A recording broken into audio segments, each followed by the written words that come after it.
예, 결국은 이게 어찌됐건 조금 오해할 소지가 있는데 이게 지금 현재 기각 판정 받은 거는 임시주주총회 수집 허가 한 번 더 해달라는 얘기인 거죠. 한 번 더 해달라는 건데 내용에 이제 이 내용에 있는 내용을 그 판결문에 있는 내용을 가지고 기사를 뽑은 거죠. 전자위임 부정한 주총은 무효. 그래서 다시 한번 주총을 열어달라고 소액주주들이 얘기했는데 그거를 이제 그 기각을 할 때 든 사유가 뭐 여러 가지 뭐 최근에 많이 했고 적법하게 잘 이루어졌고 뭐 이런 내용들이 있다.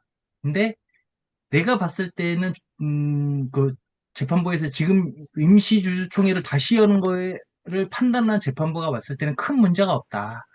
그 문제 중에서도 그 의결권을 제한한 거에 대해서는 음, 여기 이제 변론으로 지금 다시 한다고는 되어 있어요. 청구한 것으로 보이는 뭐 이렇게 하는 걸 뭐 개최한 이상 딱 보기 어렵다. 뭐 이렇게 보면은 음, 전자위입장의 효력을 인정하지 않는 것이 현재 합리성에 결여하였거나 위법하다가 생각 쉽게 단정하기는 어려운 바라고 이제 얘기를 했고 또 이제 그 효력에 관해서는 별도의 소재기, 또 별도의 다른 소재기가 있다라는 거죠. 이거는 효력이 인지 여부에 대해서 이제 소재기를 했다라는 얘기예요.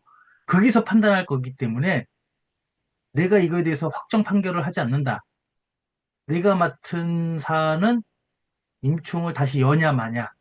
내가 봤을 때는 안 열어도 된다라는 거고 그 사유 중에 여러 가지가 있고 동일한 사안에 대해서 이제 또 주장하는 거는 기간이 짧은 시일 내에 또 주장하는 건 또 아닌 것 같고 그렇다고 해서 기존에 열렸던 임총이 에, 뭐 흠결이 있거나 합리성이 결여되거나 하진 않았다라고 보는 거죠. 그 중에 하나가 이제 소액주주들이 얘기했던 전자위임장이 다 부인당했다. 요거는 어차피 다른 소에서 제기했기 때문에 그쪽에서 해결해라. 하지만 내가 봤을 때는 크게 문제가 없어 보인다라고 얘기를 한 것 같아요.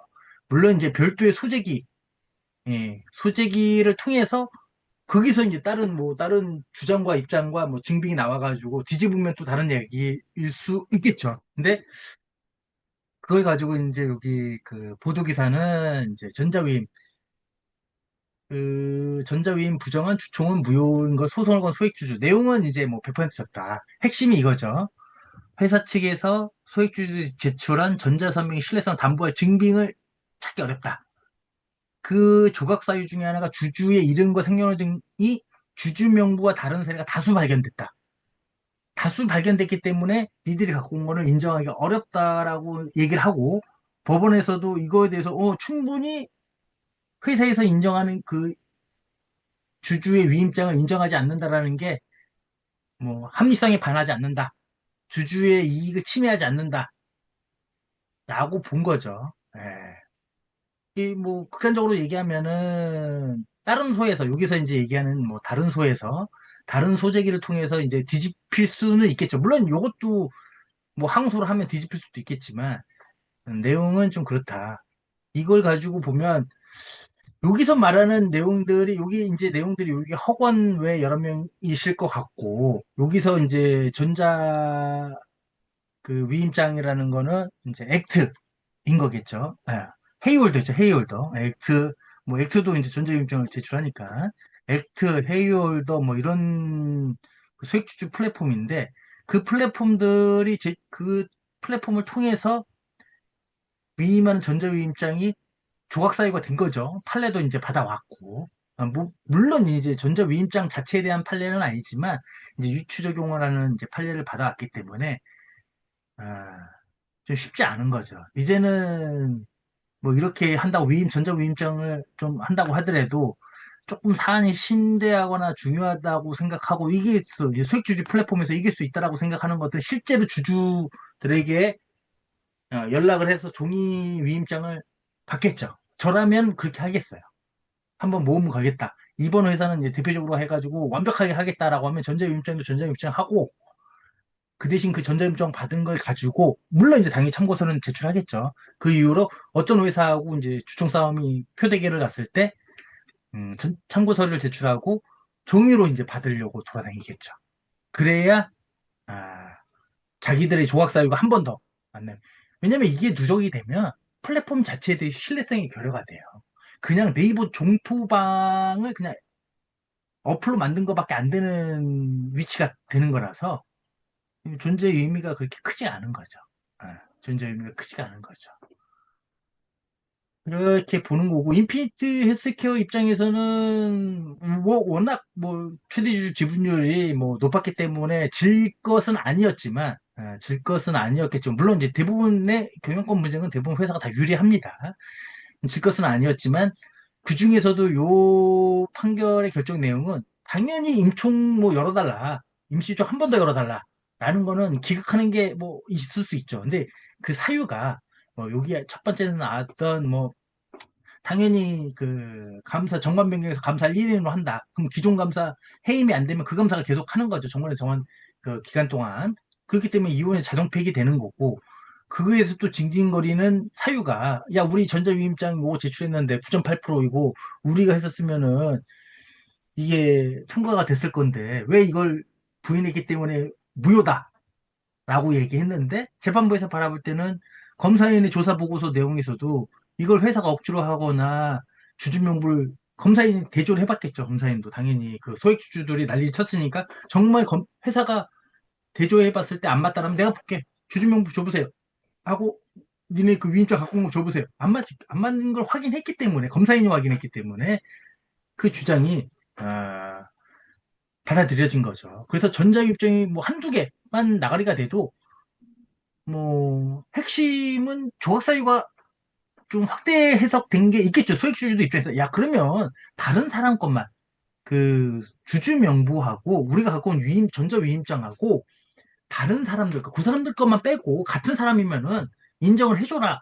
라고 주장을 하는 거죠. 하지만, 같은 플랫폼을 사용했고, 이게 맞는지 안 맞는지 진짜 확실히 찾지 않았기 때문에, 또, 이런 거 인정하지 않음으로 인해서, 어, 받는 실익이 그렇게 크지 않기 때문에 예, 재판부에서 요 전자유임죄 효력을 인정하지 않는 것이 전체를 다 날리는 것이 합리성이 결여하거나 위협하다고 단정하기 어렵다. 라고 이제 판단해서 니들이 이제 요거는 좀 억지인 것 같다. 나머지 이게 좀 요 사안으로 따로 소제기하게 되면 그거는 이제 변론으로 하자라고 이제 한 것 같아요. 결국은 그래서 나는 재판부에서는 이제 임시유총을 열어주기는 어렵다. 허가해 주진 않겠다라고 본 것 같아요. 그래서 이제 제가 봤을 때는 우리 이제 그 허 변호사님께서 이게 이제 변호사님이시니까 이제 이게 일이신 거죠. 일이시고 또 본인도 이제 헬스케어의 주주로서 많은 돈을 이제 좀 헬스케어 주주로서 또 주가도 많이 오르셨죠. 돈도 많이 버실 것 같긴 한데 계속 소송은 해가지고 계속 노이즈를 생성하겠죠. 노이즈를 생성하고, 자, 이거 다 팔고 나가기 전까지는. 언제 파실지는 모르겠어요. 근데 제가 봤을 때는 이렇게까지 나왔으면 이 다음번에는 하지 않을 것 같아요. 솔직히 말씀드려서. 이제 조금씩 이제 주가도 올랐으니까 이제 정리를 하는 수순이 되지 않을까. 이렇게 생각하고, 그래야 이제 다른 회사로 이제 옮기에 대해서 그 자원은 한정돼 있으니까, 다른 회사로 또 옮겨서 또 이렇게 하지 않을까라고 이게 혼자 생각입니다. 혼자. 실제 안 그러시고 계속 하실 수 있는 거죠. 진정성을 가지고. 근데 제가 봤을 때는 그게 좀, 그냥 그런 느낌적인 느낌이 든다고 생각을 하고요. 회사 입장에서는 어찌됐건 소송이 들어오면, 여기 주주가 기본적으로 한 3만 명, 주주마다 2만 명에서 많게는 한 10만 명까지 되는데, 작은 회사들은 한 2만 명에서, 많은 회사는 한 10만 명 되는데, 그 주주 중에 소송 거는 주주들을 정말 주주님이니까 소송을 달게 받아들이고, 잘못된 걸 지적하시고, 이렇게 생각하지 않아요. 소송의 상대방은 상대방일 뿐인 거지. 그러면 붙었으면 무조건 이기게 되는 거고, 예. 주주의 잘못, 소수의 주주들, 물론 이제 그 주주들의 그 의견도 무시하면 안 되긴 하지만, 어찌됐건 회사 입장에서는, 또 우리 담당자 입장에서는 회사의 녹을 먹고 있는 입장에서는 이제 열심히 할 수밖에 없는 거죠. 파해법을 찾는 거고, 또 주장이 좀 잘못됐다라는 걸 이제 인지하게 해드리는 거고, 또 법적인 리걸 마인드도 이제 쌓아야 되고, 또 그만큼 이제 좀 전문가도 이제 섭외를 하고, 이제 비용도 지출하게 되는 거라고 생각을 합니다. 그리고 이 부분도 좀 좀 많이 바뀌게 되겠죠.